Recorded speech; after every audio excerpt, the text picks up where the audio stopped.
aja sama sistem perpajakan kita beneran secepat itu dan seefisiensi itu dalam menghitung angka. Lucu rasanya melihat notifikasi di pagi hari itu muncul. Mereka nggak perlu tanya, nggak perlu tahu, dan kayaknya memang nggak mau tahu. Mereka cuma butuh kalkulator, ada uang masuk ke rekening, klik langsung dihitungnya sebagai penghasilan. Padahal di baliknya mereka nggak mau lihat realitanya atau menutup mata picik sama realitanya. Sebagai contoh, saya ini kurator. Gelar profesi ini bukan hanya cuma untuk gaya-gayaan, tapi juga butuh modal yang besar. Ketika kita mendapatkan perkara kepailitan dan jika ada aset seperti berupa rumah, gudang, pabrik, semua itu harus dirawat dan biaya perawatannya itu pakai uang pribadi kita dulu yang nantinya bisa dimasukkan atau di-reimburse ketika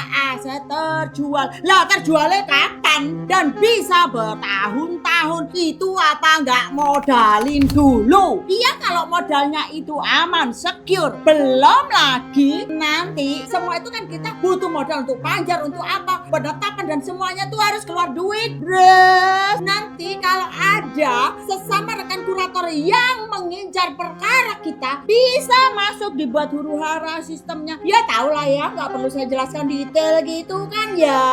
Situ yang enak, kita yang jantungan. Kalau ada masuk, iya kalau kita tetap ke sana. Lah kalau kita langsung yang namanya diberhentikan atau dicutit, terus yang tanggung jawab duitnya kene iki sapa?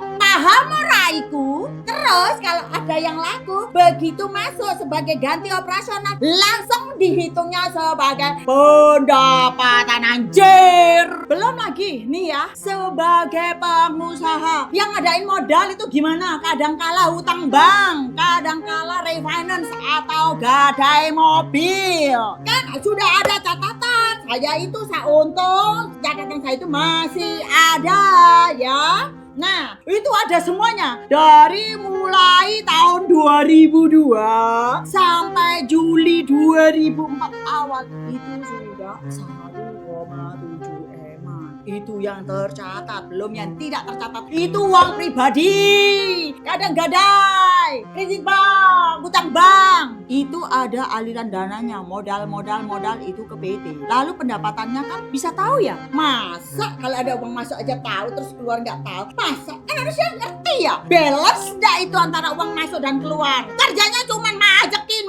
majekin karena nggak lapar. Kalau ada orang kurang aja kok bisa tahu. Tapi kalau ada orang rugi kok nggak tahu. Uang yang masuk berapa, uang yang keluar berapa, nggak bisa tahu ya. Itu ada keterangannya kok. Modal dari mana? Hei, rakyat jangan kok gorok nih. Kalau itu kadang uang yang masuk itu adalah uang dari bank, pinjaman, cair. Tahu-tahu nanti, oh Anda kurang, Anda kena denda.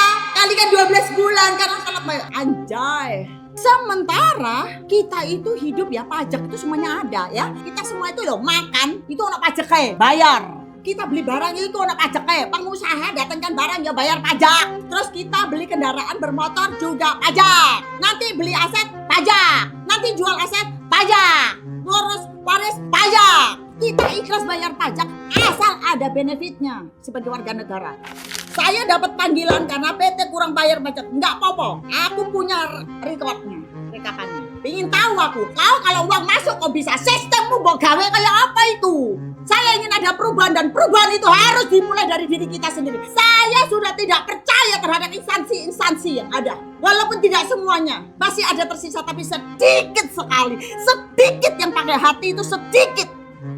Sekarang saya adakan suatu program yaitu Lapar Bu Vena. Saya akan berusaha memberikan ilmu, wawasan kepada semua warga agar mereka bisa menjadi lebih cerdas, kritis, dan tidak mudah dimanipulasi sebagai bentuk karya saya sebagai warga negara yang ingin adanya suatu perubahan penegakan hukum dan kebenaran. Bukan didasarkan pada ada berapa, ada apa, dan kenapa.